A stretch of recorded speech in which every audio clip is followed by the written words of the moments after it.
right, we're here to talk about Spider-Man Into the Spider-Verse that just came out this weekend.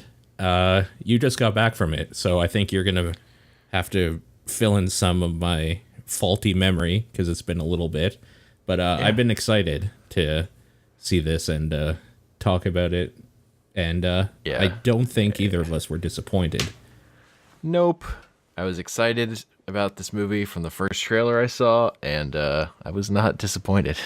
I stayed excited the whole time. Very pleased. Yeah. I get, like, I've said this before, I don't remember where, but I think if I were to say that I had a gripe with it, which I don't, but, like, something I was kind of hoping it would be more of is the actual, like, diving into the Spider-Verse stuff. Because, like, that stuff, this is kind of just an introduction to that whole idea, really. It's more about, like, Miles Morales' origins story, which is totally fine because I really like Miles Morales as Spider-Man as well. I like that character and everything, so it was kind of like a surprise. Well, like, it's not actually this, but it's this other thing you like, and that's fine. So, I was down. Yeah, it was definitely, and the way they...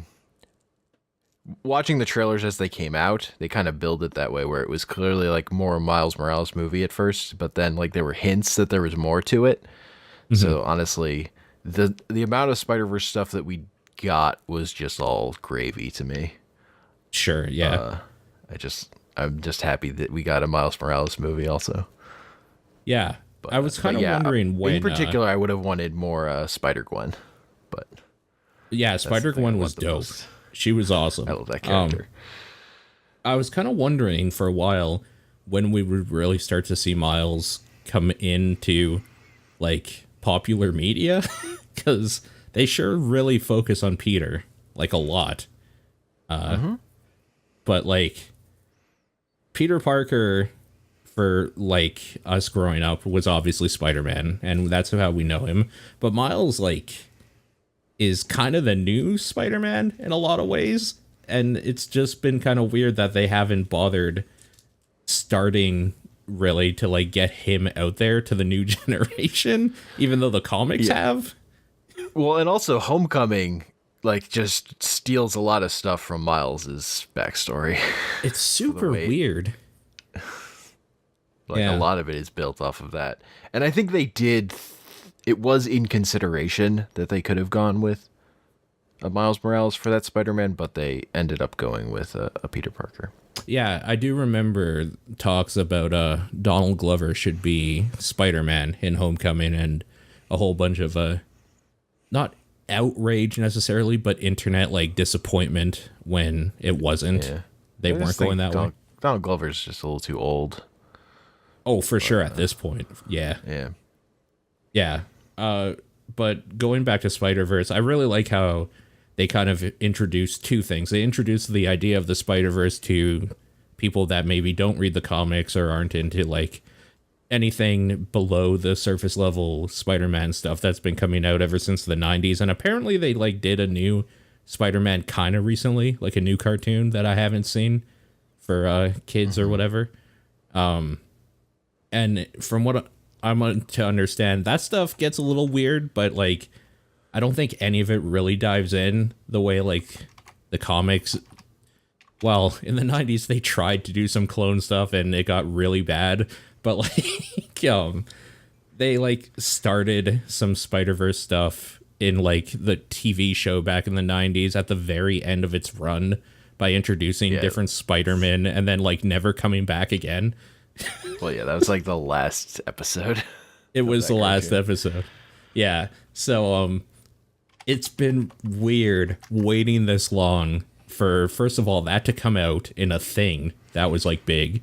But I kind of like how they intertwined it with a thing for Miles. And I like that they didn't go with the live action thing. Like this felt more like I was actually watching a live comic book than anything, and I really appreciated that feeling in a world of like a whole bunch of superhero movies and the MCU and all these like terrible DCU things. It was nice to have a comic book movie, if that makes sense.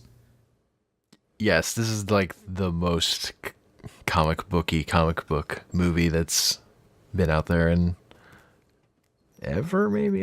Definitely in quite a while. Like the DC universe has tried animated movies and stuff, but they still feel like animated movies. This is like very much watching a comic book, and it's so dope. It's like that same feeling you get of turning the page or like going from frame to frame and just kind of taking in all this stuff. And then they like play around even with the idea that you could be reading a comic book or switching between them, where they like kind of introduce the other spider people and by showing the cover that you would be reading or switching to like read their quick like overview of their story or whatever. And I love that. The animation I love is that different. running gag of every time they give an origin. It's like, all right, one last time. Let's go through this. Yeah. Yeah, Although, it's really good. I will say they live out. They don't do my favorite quick recap of the Spider-Man story, which involves the part covering the part after he gets his powers before Uncle Ben dies, which is gets summed up with the line, "Then I was a jerk." It's the best summary of Spider-Man. It is, yeah, for sure. So it's been a little bit. I'm trying to remember who the fifth Spider person. Okay, let's run down like the different Spider-Man. First of all, the universe that we are into is Miles's universe, where he becomes Spider-Man after seeing Peter Parker's death at the hands of Prowler, Green Goblin, and the Kingpin after he tries to save the day and fails, basically. And it's blonde-haired Peter Parker. Yes, it is blonde-haired, blue-eyed, beauty pageant, like Peter Parker that's been doing this for a while and is very good at it. To Ben Reilly Spider-Man. Yes. Yep. So that's the main universe where Spider-Man died, and It's this basically the ultimate universe from comics, which is where Miles is from. Okay, I'm gonna ask you now, but we won't talk about it yet. Did you stay after the credits? Yes. Okay, cool. The first Spider-Man person I think we see, other than him, is Spider-Gwen, but unknowingly so, right? Like, she's the first one introduced when he goes to school. Yeah. He's a classmate who is clearly Gwen Stacy, but she gives a different name. I forget what she garbles out when trying to come up with a fake name on the spark. It's like Gwanda or something. I don't know. Yeah, that's like what she first says, and then she gives a different name. Yeah, yeah, I can't remember. Says Gwanda. It's something really weird. Yeah. So she's in it. She's dope. Spider-Woman or whatever. But the first other Spider-Man, Spider-Gwen, because there have been so many Spider-Women. Yeah, that's fair. Like, how do you even refer to him? He's just like washed up shitty Spider-Man. He's old Spider-Man. Old Spider-Man. Yeah. Like, he's fat sweatpants Spider-Man. But like, he's just Spider-Man, right? He's just a different incarnation that was like made some poor decisions. He's down on his luck. Adult Spider-Man. He's more like regular comics Spider-Man at certain periods of his life, but fat too, which I don't think. So this was going to be my first question, because I haven't really been keeping up with Spider-Man since like basically since Miles started doing stuff. Like, what would that have been? 2011, like 10 years almost. Yeah. So washed up shitty Spider-Man, is he just like made up version for this movie, or is there like shitty wash up Spider-Man in the Spider-Verse? No, the comics that Dan Slott was writing, which built into Spider-Verse eventually, and he'd been writing Spider-Man for like the last a lot of years and writing a lot of it. He had Peter Parker get hired into like a think tank thing and push the science part of his career more. So they definitely had been pushing more into him being like a having a job as a scientist. Gotcha. Okay. So they kind of just made him as like a weird foil and kind of like hesitant anti-hero almost, right? Like for because it was funnier. Like that's basically what I just wanted to know, is that it was a really good fit for this film, to the point where it felt like it was probably made for this film. That's Spider-Man. Yeah, totally. Yeah, okay. And like there's definitely they're exaggerating the down on his luck parts of the character. Sure. Like there's never a lot. Yeah, like there isn't really a story in comics where him and MJ get divorced. That never happened.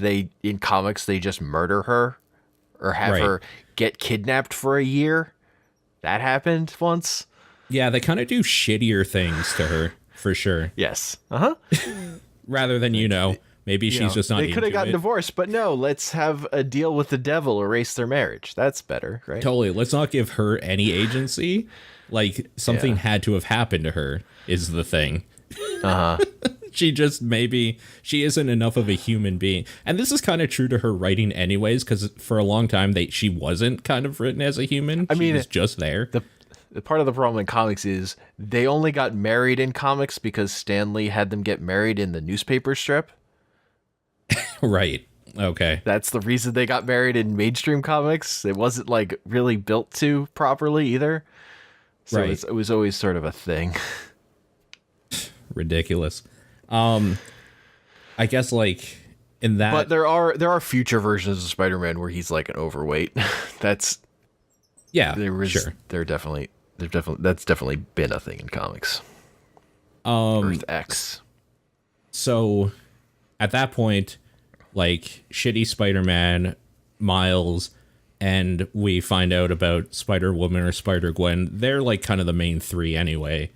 And then the other ones that get introduced, they kind of get introduced around the same time. So it's Spider-Man Noir, which Nicolas Cage's voice was just perfect for. I really, really liked him. Nicolas Cage this year got to play both Spider-Man and Superman in animated movies. He played Superman? Really? In Teen Titans Go to the Movies, yeah. Oh, weird. Okay, that's real odd to me, but sure. Why not? He finally got to play Superman, man. He'd been wanting to his whole life. So, he named his son Kal-El.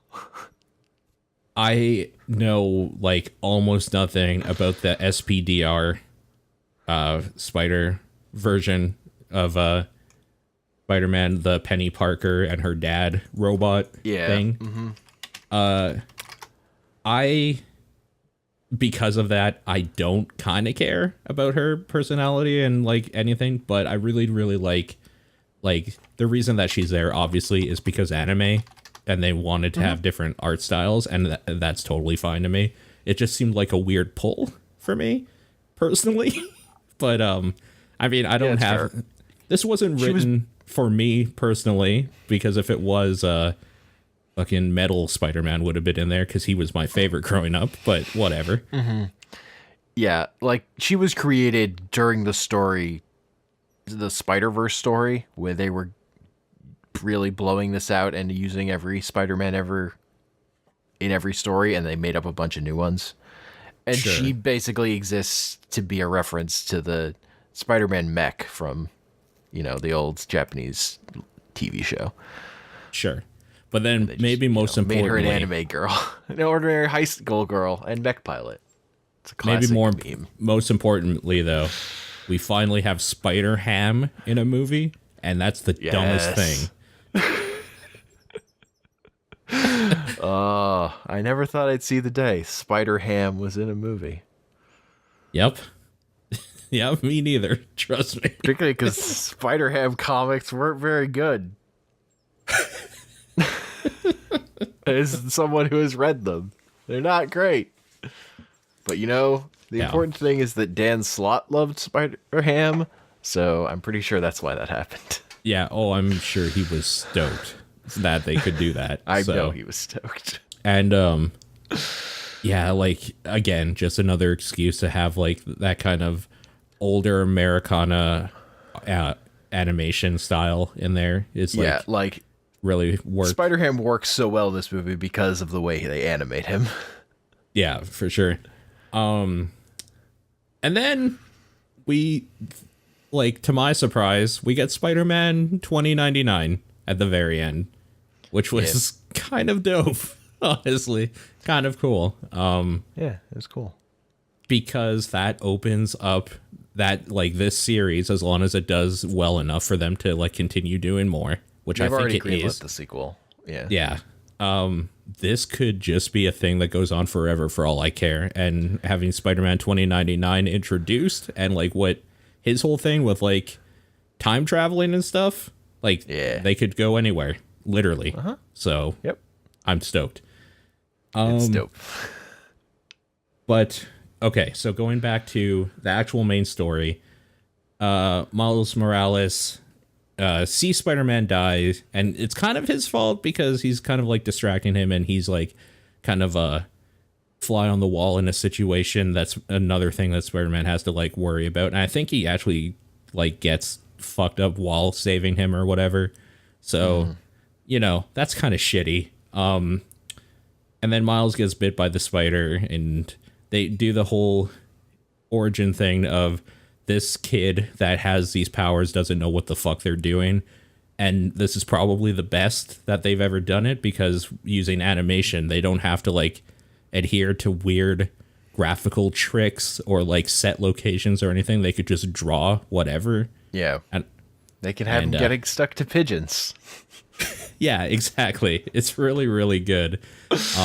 Also, the puberty jokes are really good. Just puberty. Yeah, the puberty jokes are pretty good for sure. It's really, really good, obviously, to see them go in this direction, because like people always harp on, and to the point where it's probably tiresome to hear when it's in media that has been around forever, but about like inclusion and different types of people and stuff. But as like, I've really always liked Miles, and I think like the Afro-Latino representation as a superhero is like super dope, and I've always thought it's super dope, but they still kind of like pushed all that under the covers for a long time, because like it's not Miles in Avengers is what I'm saying, right? He's never gotten the main stage, and it's kind of cool that this movie's doing so well and he is the main stage, and like they kind of they show like his background stuff kind of naturally with like the mother speaking Spanish like randomly while talking to him, and they don't like do this bullshit like translating for the people or whatever. And then his father is like obviously the like black masculine cop dude, but like he still has a heart, and like they have problems in their relationship like many people do. Like it's not a perfect life for them and him.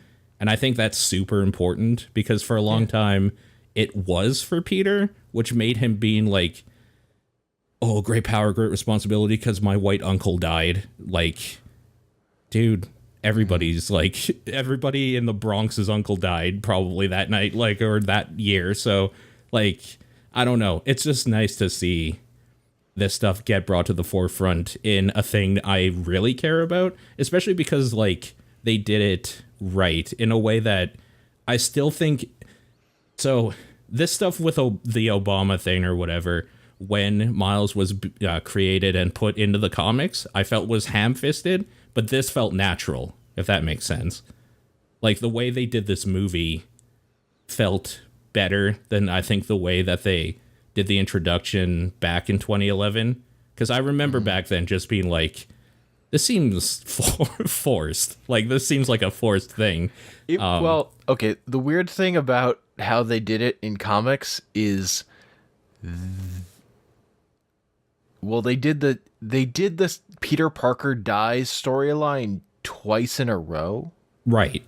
Like they had him die and then it was a fake out, and then they're like, oh no, but for real this time. No, I know. It felt really forced. Like that part was really weird. Yeah.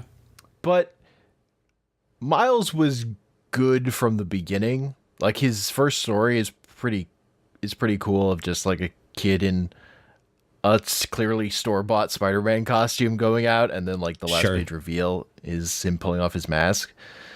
And the thing is, it was written by Brian Michael Bendis, who's and like the whole run of Ultimate Spider-Man, he's decompressed storytelling, so it takes a long time for stuff to happen.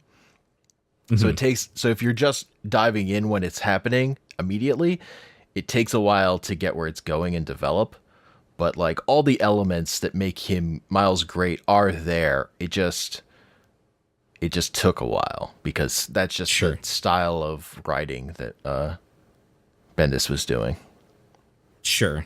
So yeah, that was just like a side note from me personally, because like, yeah, I don't know. It's I mean, weird. and that's the thing I'll say about this movie is like all that stuff about representation is great, and they fit it in this movie that has so much happening. So many Yeah. things happen in this movie. There are so many characters, and it balances it all super well. Also, it's just dope having hip hop Spider-Man. Like it just is. It's just really good.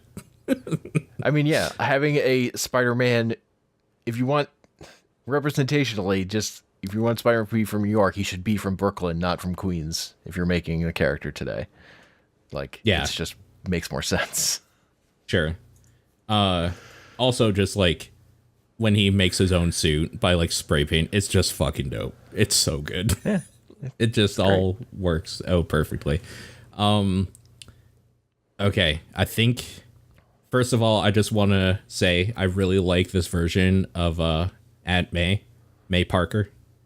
She's dope. She's really good. Just like kind of like she reminds me of Whistler to Blade, what she was to like Peter. Like it's long since that like Peter obviously either told her or she found out that he's Spider-Man, and then like they built this fucking like armory, basically like a bat Yeah, cave his or fucking whatever. spider armory is so good. Yeah, it's really, really good. And just that, like, she's kind of part of it, and she's like, what took you so long? It's like, I don't know. I really like that version of Aunt May where she's kind of a badass and, like, kind of scared of her a little bit. Yeah, I love when she fucking gets a baseball bat to get people out of her house. It's Yeah. so good. Yeah, it's quite good.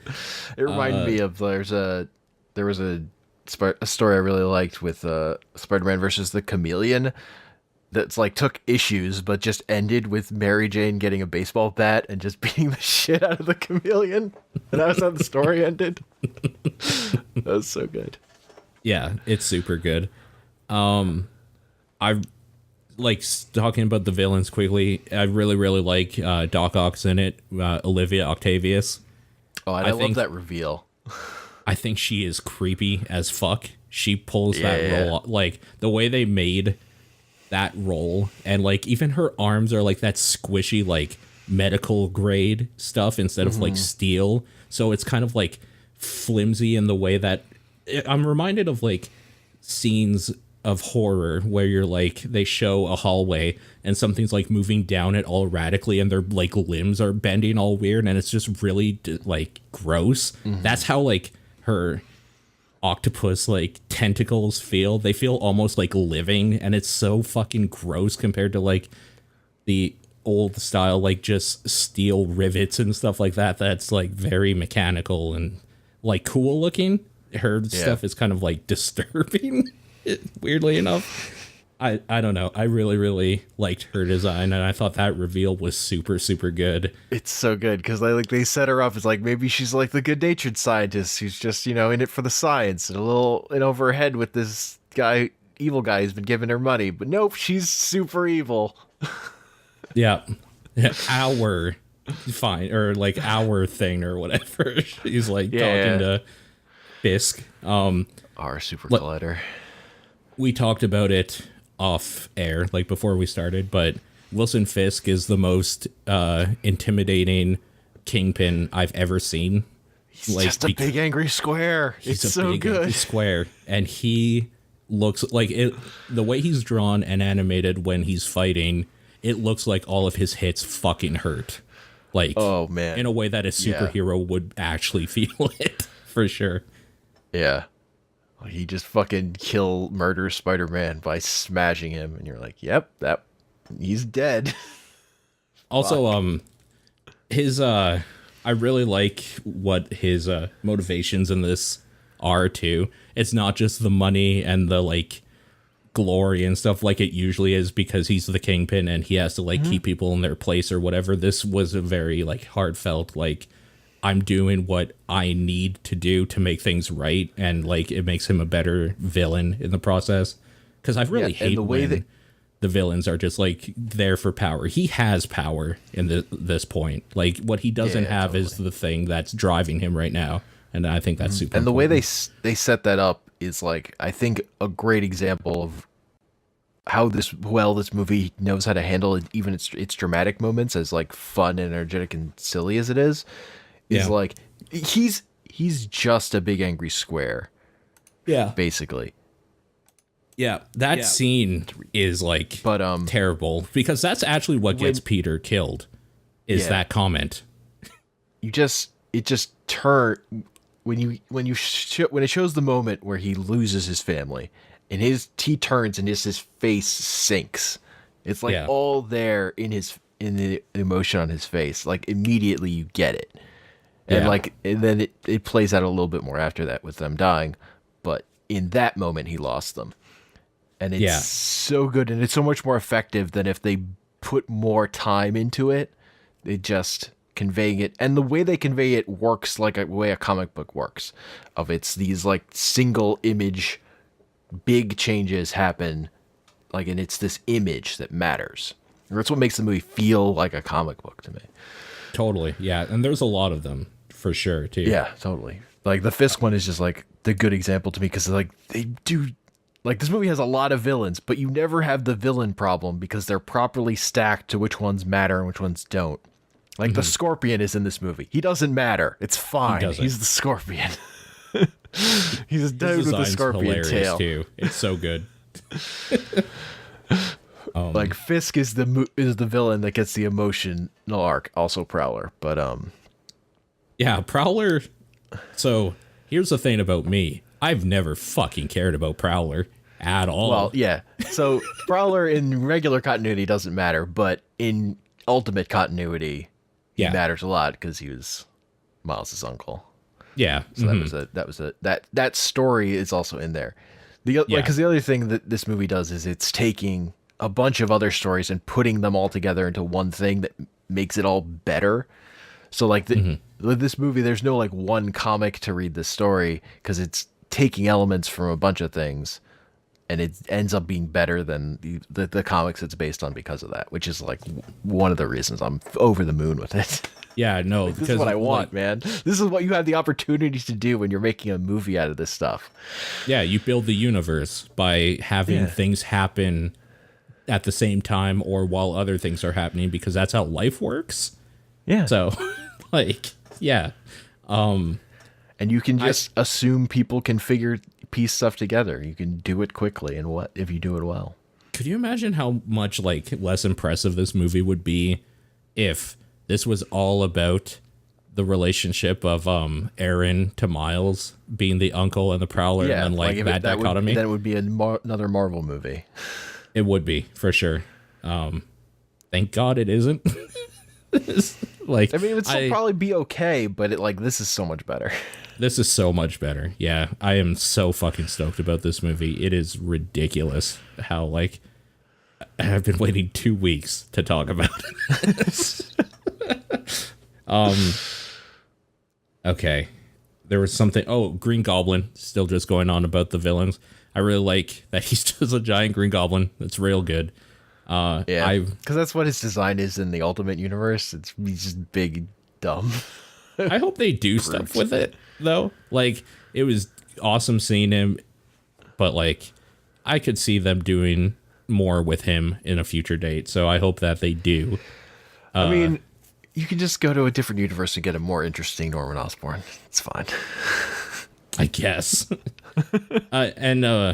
Yeah, Scorpion is great. He's ridiculous. So yeah. Just saying. The other thing about Fisk is like when he shoots a gun, it fucking like matters. Like there's fucking impact to it because of like how they have him wield it, which is crazy considering how much of his power just comes from his strength. Yeah. So, like, I guess that'll kind of tie in. The relationship between Miles and Aaron, I think, is well done because they don't harp on it too much. Like, it's obvious right at the beginning that Aaron is, or his uncle, Miles's uncle, Aaron, is obviously his go-to father figure because he is at odds with his dad about probably, like, they don't go into it, but he's at odds with his dad probably about most things, if not everything. He's at that age. But primarily about like he's went to a better high school that's outside of the neighborhood he lives in, so he's not with all his friends from school anymore, and he kind of doesn't want to be there, but his dad is pushing it. Yeah.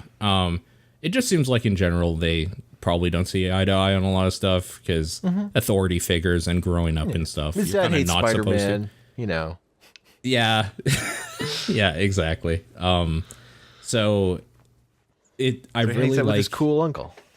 I really like that, like, the way they show that relationship is by having, like, a fight happen, basically, and him sneaking out to go see his uncle or go hang out with him. And then just the fact that, like, they get along so well and he feels like he can open up to him about, like, the girl at school and, like, this sort of thing. And they don't just, like, I don't know, it doesn't feel ham-fisted at all. So it really feels like that relationship matters so that when you find out who the Prowler is, it feels like it has some, like, gravitas behind it. And it's not just, like, an obvious, like, well, of course, because, like, they're playing on this trope of, like, they get along in real life, but they're at different ends of the law or whatever. Like, it feels like kind of like a backstabbing moment in a weird way. If people, like, don't know, obviously, because this is a thing that's been a thing for a while. But the reason I'm talking about stuff like this is because I went to go see it with my girlfriend and she doesn't know about any of this stuff. So, like, I kind of read her reaction to stuff like that. And I thought, like, that part hit very well. And then, like, there's this whole weird emotional aspect to him running away from his uncle, but, like, his, like, obviously his uncle doesn't know that he's chasing down his nephew. And then it gets to the point where he's, like, has the Spider-Man by the neck and he's ready to just fucking crush him. And, like, he unmasks him. And then there's that moment of, like, Miles, and then he just gets shot. Like, it's fucking really rough in the way that, like, a crime boss would be. Yeah. And it's Fisk is not fucking weird. around. He is so not fucking around in this movie, and it's great because Look, man, I'm he's used gotta get to his a Wilson fucking wife and Fisk kid back. that fucks around a lot, and it's kind of just like, I don't know, a guy with a lot of money and a lot of influence and power, but, like, is kind of like a whatever dude because he's just a normal human. This guy is trying to fucked. tell me that Wilson Fisk of the 90s Spider-Man cartoon didn't accomplish a lot? That's what I'm hearing. I mean, he got other people to do a lot for him. Does that count? It's a lot of people to not kill Spider-Man for him. Yeah, I guess that's true. He had Alistair Smythe for whatever that's worth. Yeah. He created a lot of robots to try to kill Spider-Man. Or funded a lot of robots. Yeah, no, so, like, that whole arc Fisk in felt comics good. was more effective as a Daredevil villain, traditionally. Because he got to do more brutal shit, I think. And weirdly enough, he, like, even though that movie was bad, he was still more effective in that movie too. Like, he was kind of an imposing figure in that, but, like, not really, because the guy that they got to play him was, like, physically imposing but had, like, a lot of charisma behind him. So I don't know, that was weird casting for me because they got a guy that was, like, had an aura of a good dude around him to play this terrible dude. Yeah, weird. That's a whole different story. Yeah, well, I mean, there's the aspect of Fisk that he's supposed to be, like, outwardly respected businessman or whatever. Yeah. But I don't know. That trope is less interesting. Angry Square. I'm thumbs up on Angry Square. Yeah. So good. Oh, So big.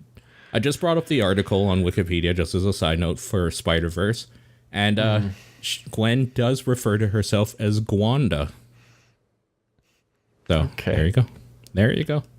Yeah. Wanda. I don't know who played her voice-wise, but I thought that was an absolutely perfect fit. I really liked it. Yeah, she was great. Holy crap. Again, the thing. It was Maddie from True Grit, the remake. Wow. Oh. Okay. Wow. I forgot that people age, and that movie was 8 years ago. So, yeah, I guess that makes sense. Uh-huh. Yeah, no, I mean, my big thing coming out of the movie is like I could have used more of her because she's so good.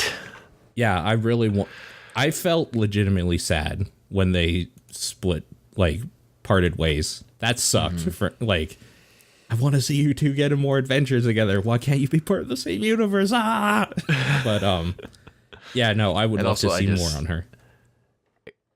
And because, like, a lot of, like, what's going on with her is, like, beneath the surface of, like, her best friend was Peter Parker, who she is now standing next to. Like, they play more up Peter dealing with seeing MJ.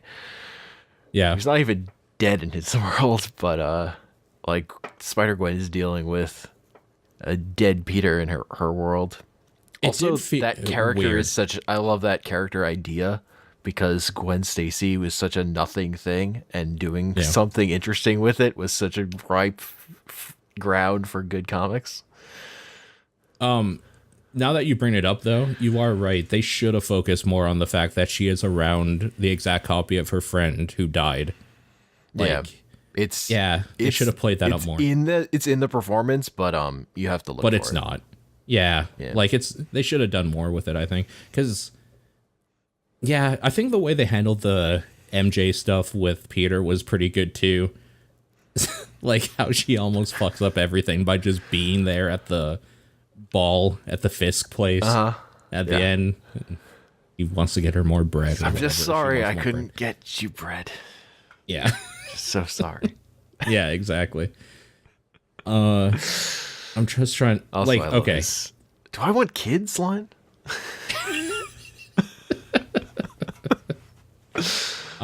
Spider-Man Noir is great. I could watch a whole just movie on him and Nicolas Cage because I think Nicolas Cage's voice is perfect for that like old 30s noir type character. I'm glad they turned Spider-Man Noir into a joke because I don't generally find Spider-Man Noir interesting. But yeah, no, totally. Playing it as a complete joke, thumbs up. Yeah, it was good. Instead of like bad Batman, it was nice to see like that, it was like, in that Shattered Dimensions game. Oh, is that how they played it? I never played that game. Yeah, he was stealth combat.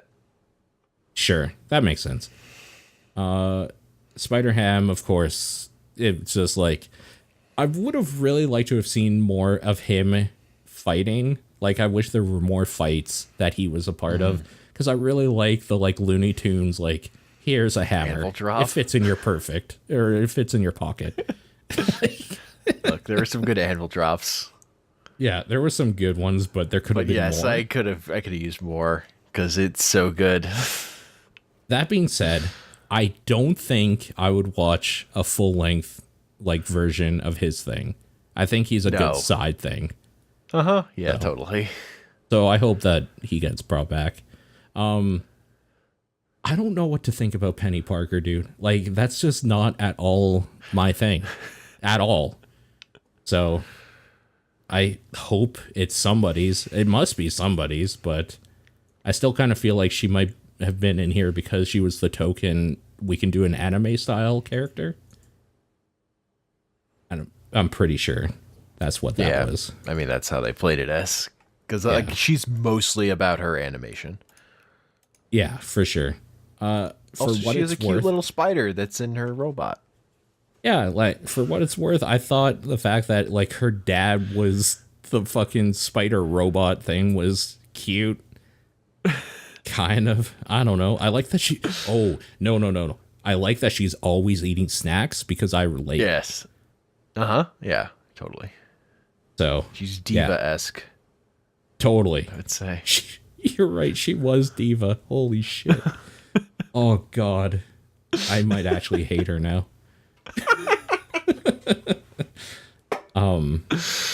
Yeah. I mean, they definitely played her up for the movie compared to what she was in the comics. Instead of, just being another character. So, are there actual Spider-Man comics with her, or is it manga? No, they're actual Spider-Man comics. Oh, okay. Like they're American-made, like comic books with her as the character. Yeah. Oh, okay. Well, she first shows up in the Spider-Verse story. There was Edge of Spider-Verse, which was basically a bunch of one-shots about different Spider-Man characters. Spider-Gwen first appeared in one of those issues, and there's just one of those issues is about her, I think. Gotcha. Okay. So, I mean, we should probably talk about like shitty Peter, or shitty Spider-Man and Miles, and their voice actors and how good they did. Because I didn't realize that shitty Spider-Man was the dude I absolutely cannot stand from that show that I really, really hate. I can't even remember the name of the show. I'm trying to look it up while I filled it. New Girl. Here we go. I hate that show, and I don't like him, but I thought he did very, very well here. And yeah, I like everybody in this movie did well for the ones that got like more than a couple lines, I guess. You kind of already touched on it, but Liev Schreiber as Fisk was like, that performance was really, really good. You could like feel the anger and like pain and stuff in his voice when it needed to be there. And like just kind of the imposing, like crazy guy with power throughout in there. Yeah, this was such a good Kingpin. But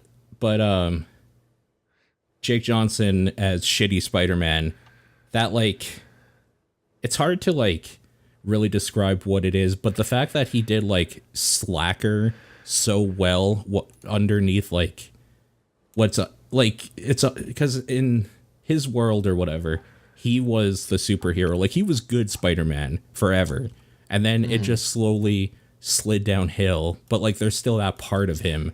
So this is just kind of like a lazy superhero voice job that he does, and like the heroicness comes out every now and then, but it's kind of still shitty. Like I don't know, it's just really good the way like he's still Spider-Man, but he's sad, depressed Spider-Man. Yeah, exactly. And I think over it Spider-Man. I feel like that's harder to like do. I love when he's like, oh yeah, I definitely know what's gonna happen here, because I've just seen villain plots so many times. Yeah, exactly. But like apparently Chris Pine did the other Spider-Man, like the good Spider-Man in Miles' universe that gets killed. And I think it's kind of easier to do the like, I know I'm good heroic hero thing, because you just kind of like almost have this air of superiority. Like to do kind of like a broken down shitbag version of a superhero I think is like pretty important, because like there has to be, you still have to like be competent in how you sound, but like you have to suck too. Yeah, you have to suck, but you still have to kind of be likable. Like yes, the movie doesn't work if you hate him. Right, exactly. And I think there's a fine line of like, I hate this Spider-Man because he's shitty. He is the shitty version of a good hero. Yeah. But like he is obviously a down on his luck version of a good hero. So yeah, he's down on his luck Spider-Man played to the extreme. And then Miles's character, he's not very liquid right now. Whoever voiced Miles was spot on as well. Like no complaints at all. I'm trying to find out who did it. Some guy that was in House of Pain. He had a role in that for one episode. Yeah, I don't know this guy at all. Apparently he did some sketch comedy and maybe something on the Cartoon Network. Okay, that makes sense why he sounded good. He's done this. apparently he's a rapper. That makes sense. Okay, cool. I think it was perfect. I really liked his voice. Yeah, he starred in the movie Dope, which is a good movie. I didn't see it, Yeah. but yeah. He's a nerd. I will say that I thought the guy who voiced him was maybe a little bit younger, but nope, 23 years old. So there you go. Not bad. Not bad at all. Yeah. Oh, there's one thing also that I have to talk about when we're talking about like the cast and all that stuff. The Stan Lee cameo wrecked me. I hate like, of course, one of his last cameos would have, or like so close to his death, would have to have the line "I miss him" or what? It's so like I don't even want to talk about it really because I'm like starting to get sad. But that, fuck, dude, fuck that fucking scene. It was at the worst time. Like Stanley just died like a month ago, so that like part hit a little too hard. But Stanley's cameo is pretty good. I'll say. Yeah. I will say earlier this year, Stanley has a cameo also in Teen Titans Go to the Movies. Yeah. Which I think might be the best Stanley cameo in any movie. It's like really good. Yeah, this cameo almost seemed like, it almost felt like he knew it was coming or something. Just the way the lines went, like, fuck, why did it have to be like something about like Spider-Man dying? God, it's so bad. It's so incredibly just like depressingly perfect. And I don't know. I was excited to do this talk because I had to get it down now because I know even in a year that part's not going to hit hard. Is just because this place and time right now of like everything that has happened and like Stan Lee dying and then this movie and stuff like that, like it just hit harder than it should have, and I just wanted that in the records forever, basically. Yeah, I don't think I have anything much more to talk about. Oh, it's probably a crime to not talk about just like the actual animation and how good everything looks for like another hour. That was actually the one thing I was worried about from early trailers because they were like missing some frames. Okay. In the early trailers, but this movie looks fucking amazing.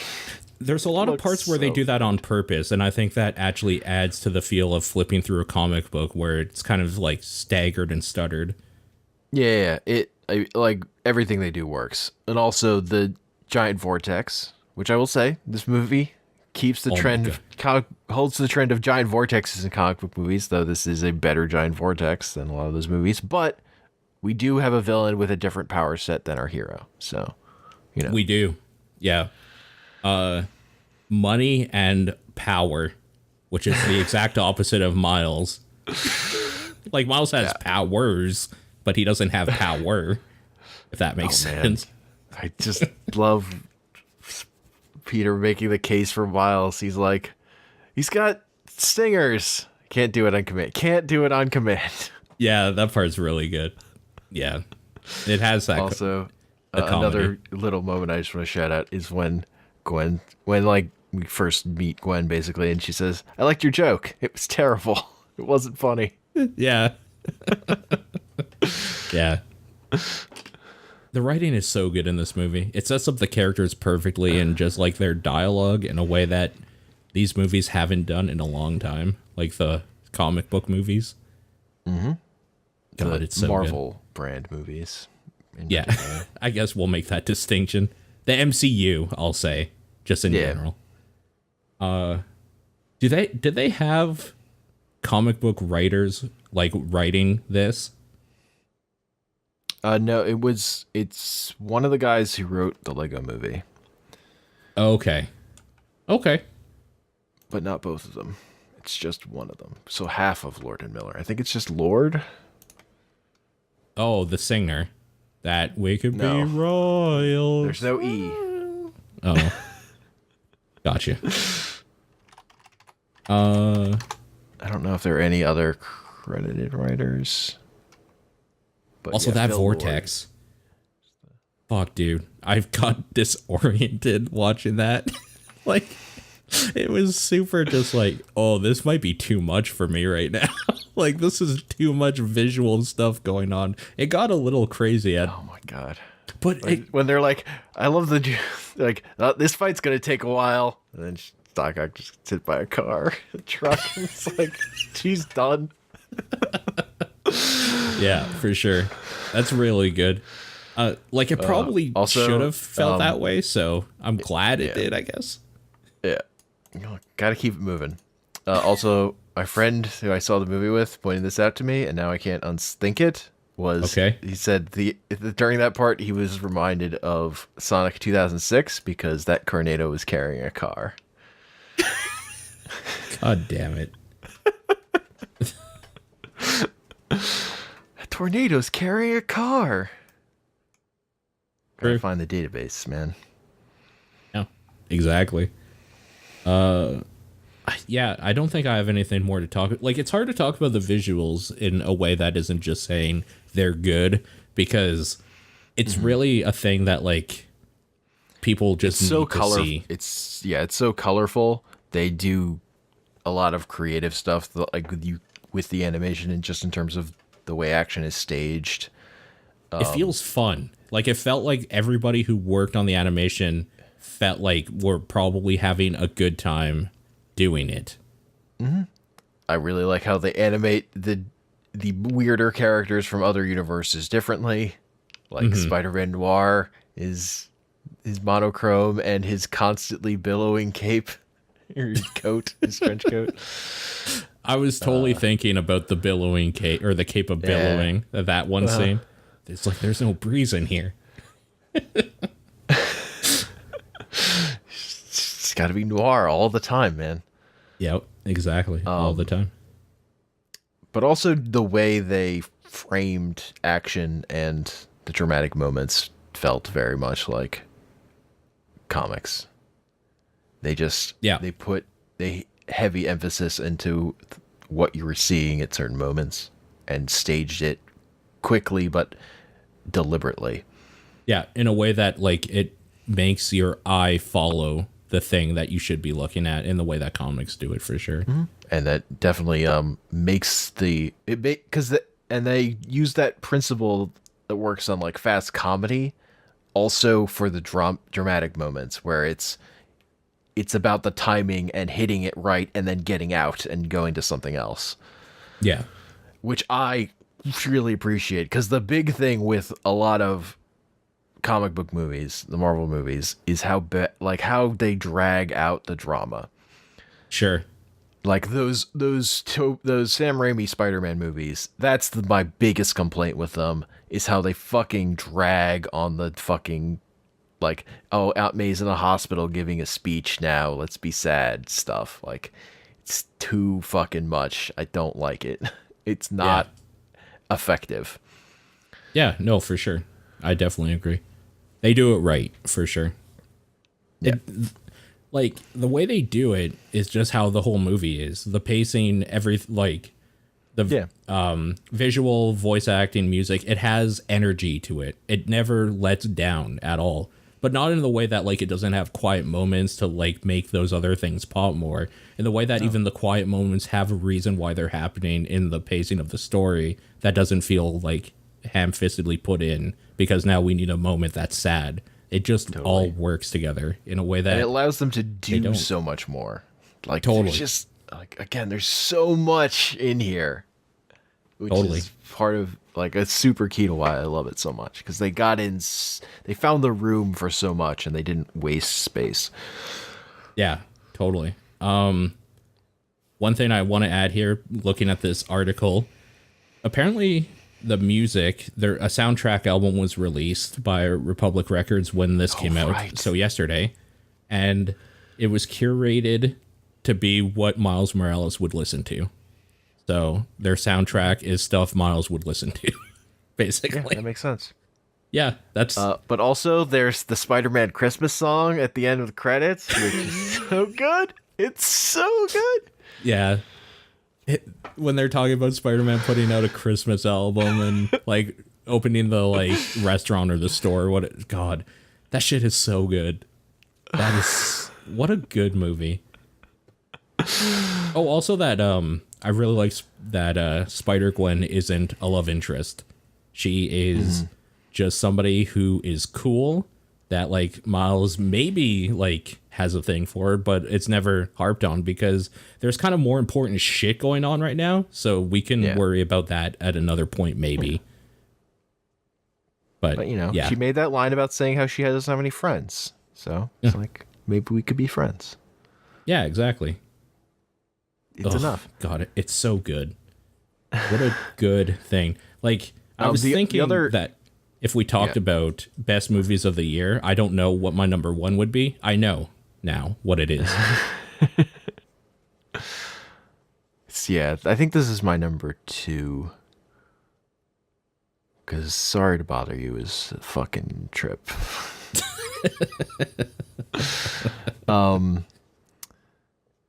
But yeah, I love this movie. I also, another thing I just want to mention is part of what I love about Miles is that he's like a comic book fan. Like he reads Spider-Man comics to learn a lot of his stuff. And that's part of what's so great about legacy superhero characters in general that I always like is the idea of these characters who know all the stuff that you know and are just like trying to approach it with that information rather than like trying to exist in a world where that stuff doesn't exist. Cool. Yeah, I agree with you. So the future now, looking ahead, you said that they already signed off on the sequel. I'm reading here that there is going to be a sequel which continues Miles' story, but there's going to be a spin-off about Spider-Women as well, apparently, which is going to focus on 3 generations of female spider-related characters, which will have Spider-Gwen, Jessica Drew's Spider-Woman, and Cindy Moon's Silk. Yeah, that makes sense. Silk that could be interesting. Silk is the other big female character that came out of Spider-Verse. Mm-hmm. So I think that's kind of neat that they're probably just going to go and just like do a bunch of shit. Like this is why this stuff is super important and why like I could see this maybe being annoying for people that aren't into comics, but when you do like a huge crossover event thing, it makes you want to go read those other comic books. And this is kind of just like the movie version of that, which I'm stoked about. Or annoyed by, depending on what they do. This is like, to me, like, yes, this is what I've been talking about always with comic book movies. They weren't exhausting because like, oh, there's just too many of them. They were exhausting because they were samey and not good enough, and that they were always, comic book movies were only going to get better because if they keep making them, because there are better comic book movies to be made. Yeah, but like all the MCU stuff has been collab films basically forever. Like and it's one of the reasons why I liked Iron Man 3. Because, like, we know that, like, the other heroes exist at this point, but this is an Iron Man story. This is the Iron Man version comic book right here. Like, and I kind of liked that. But, like, at this point, everyone has to cross over at all times, and it's just infuriating to me. So, it's just annoying. I hope they don't do that here, but you never know. They could get to that, I guess. Yeah, to me, it's all about the execution. Yeah, totally. It totally is. We should end this appropriately by talking about the post-credit screen thing, because that thing is real good in a way I wasn't expecting. Just put the meme right in the movie. Just stick it. Go all the way. Just do it. So we kind of like get some time with Miguel, Spider-Man 2099. And he sets a time to like jump back in time to, and he says, "Let's go back to the beginning" or something like this. And that's where I thought they were gonna cut it, because that fits perfectly in for the next film. What they proceed to do is go to the 1967 Spider-Man cartoon where 2099 Spider-Man meets up with 1967 Spider-Man, and they just like have an argument for a little bit. They just do the Spider-Man pointing at Spider-Man meme. It's right there. They just replace one of the Spider-Mans with 2099 Spider-Man, and then they do the thing, and they just start pointing at each other. And then it ends with that Spider-Man theme, the classic Spider-Man. Like, it's real. Fuck, it's good. Holy shit, is that good? Yeah, it's such a good celebration of Spider-Man. Yeah. And I think that's important. Like, for somebody who likes Spider-Man, obviously it is. But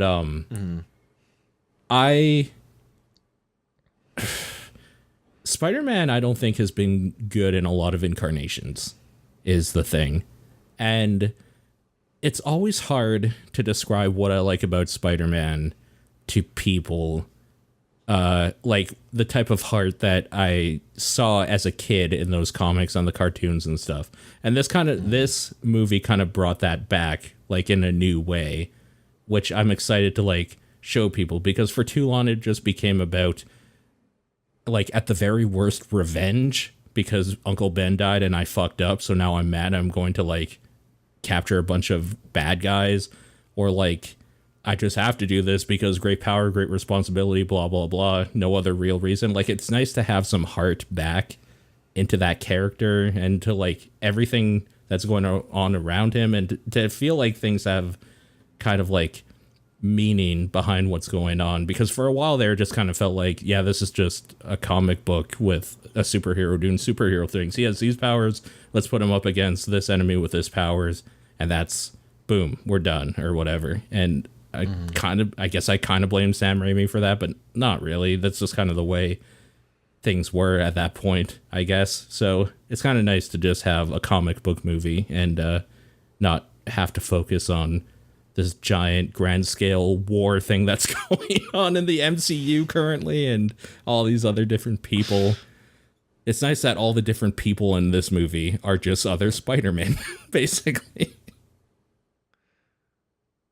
Yeah, they made a movie that was both a personal story about a singular character and also a multiverse story. Yeah, exactly. They got to do both. Yeah. Which is, like, the ideal to me. Yeah. Because you could do both. For sure. And those are, like, a lot of the best event type comics are not not always the ones they promote as events. They're just the big stories that kind of take over individual comics a lot of the time. Mm-hmm. Yeah, I agree. All I know is that I can't wait for this to come out on Blu-ray so I can buy it day one, put it in, and just watch it again. I don't usually buy movies anymore. This is definitely one that I want on my shelf. I need to have a physical version of this. Yeah. So yeah, I think we could probably end it there unless you have any final thoughts. I'll just shout out some of the comic books that this mostly builds from. Sure. Are Ultimate Spider-Man once it became Morales, which is like volume 3 or something, I think. I don't exactly remember. But yeah, Miles' origin story from that. There's the comic Spider-Men that is the first comic book where our regular universe 616 Spider-Man goes to the Ultimate Universe where Peter Parker is dead and meets Miles. Like that scene of Aunt May answering the door and dropping her shit is directly out of that comic. Mm-hmm. It's not as good as this, and it's only those two characters, but it's still a good comic. It's written by Bendis, who wrote all the Miles stuff. Villain in that is Mysterio. Oh my god. You just said the magic word. There's Spider-Gwen. Yep. Starting with that Edge of Spider-Verse #2 one shot, I think, and then she had her own title. And those are and there's Edge of Spider-Verse in general, but that's a bigger thing. Sure. And also then Miles Spider-Ham showed up in plenty of things. Yeah, there are Spider-Ham comics, but maybe don't go to read old Spider-Ham comics. They're not good. Yeah. And He I shows will up also, in Dan Slott's Spider-Verse, though. He is in there. and I'll also say on the video game side, check out that Spider-Man video game on PS4 if you're able to. Like, to people that Oh, there's like a Spider-Man this. game on PS4? I had no idea. There is. No And I've been replaying it again because that DLC stuff is out and other stuff I care about isn't currently. Is it better than the Spider-Man game on the Super Nintendo? No. It's not as accurate to what I remember Spider-Man as, but maybe that's a good thing. Maybe you just can't go home sometimes. And that's maybe okay. Another Spider-Man thing that people might not have seen was I'm not a fan of this most recent Spider-Man cartoon, but I was a big fan of the one before that, the Spectacular Spider-Man, which did it was basically like the original Peter Parker story, but built in as one thing, and they did an interesting structure where they would do like 3-episode arcs, where each 3 episodes would kind of culminate in things with episodic episodes, and that was the first Spider-Man thing for me after the Raimi movies. Like, this is more what I want. This, like, in terms of pacing and the way they handle dramatic moments and stuff. Yeah, that's a Spider-Man cartoon I think I was talking about. There's a more recent one. Good lord. Okay. Because that was the one that Sony made, and then at some point, Sony renegotiating the movie rights for during Amazing for the Amazing Spider-Man movies, they lost the animation rights back to Marvel, and then Marvel made their own one that I didn't like as much that was called Spider-Man something. Yeah. I don't know. There's also a terrible Spider-Man cartoon based on the Sam Raimi universe that aired on MTV. That's terrible CGI animation from back then. Are you talking about Ultimate Spider-Man? That was 2012 cartoon. Or wait, there's a cartoon that's just called Spider-Man 2017. That one I don't even know if I've heard of that one. That one I just might have missed. There's actually too many Spider-Man. I think it's just I think it's the 27 Yeah, it's just called Marvel Spider-Man. Apparently. It was on Disney XD. Yeah, I think I just missed this one.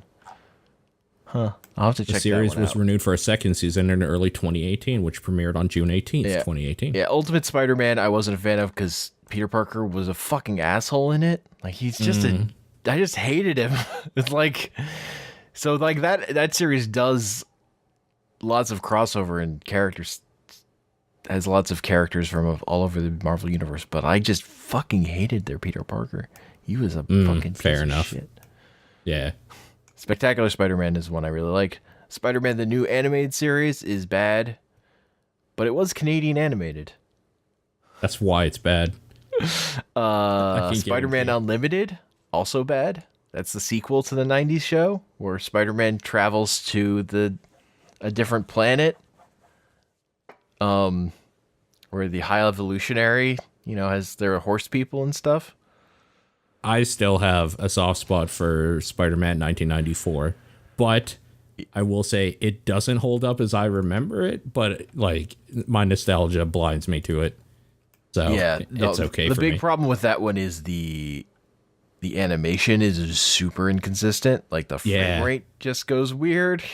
Also, Venom looks really weird and like a weird ape sometimes. The way he's drawn, it's really bad, but yeah, it's weird. Yeah. Mm-hmm. And Spider-Man and His Amazing Friends can be hilarious, but it's also bad. Yeah. Also, it should probably just be said, don't go see this movie if you don't like Spider-Man and you're listening to this without seeing the movie.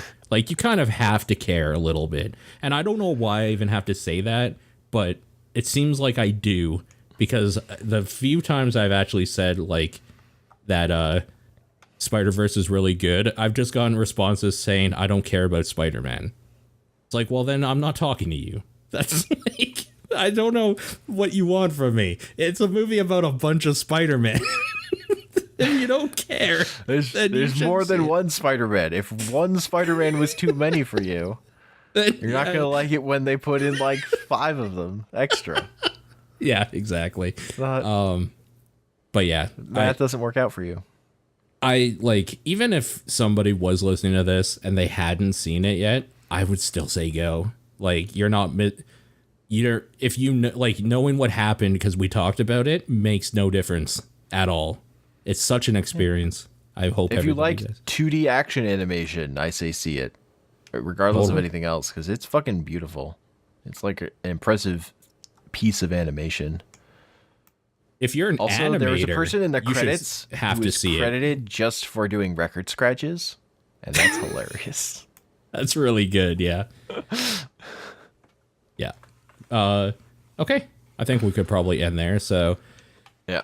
Into the Spider-Verse, probably my movie of the year until I like go through a list and see what other things I saw that like ranked high. But I don't know. I don't remember feeling just like bursting at the seams in a long time from any movie, let alone this year. But yeah, I was super, super stoked to see it. And I sincerely like, it's so, you know me, and like people listening might not or might know me. It's not often that like I enjoy something this much. Let's be real. So yeah, if you like Spider-Man, you should definitely see it. And I can't wait to watch it again. But that'll be it for me anyway. So yeah, any closing thoughts? Good movie. No, I got nothing else. This is just great. It was just a good time. Yeah. Okay. Well, thanks for listening. And remember, with great power comes great responsibility.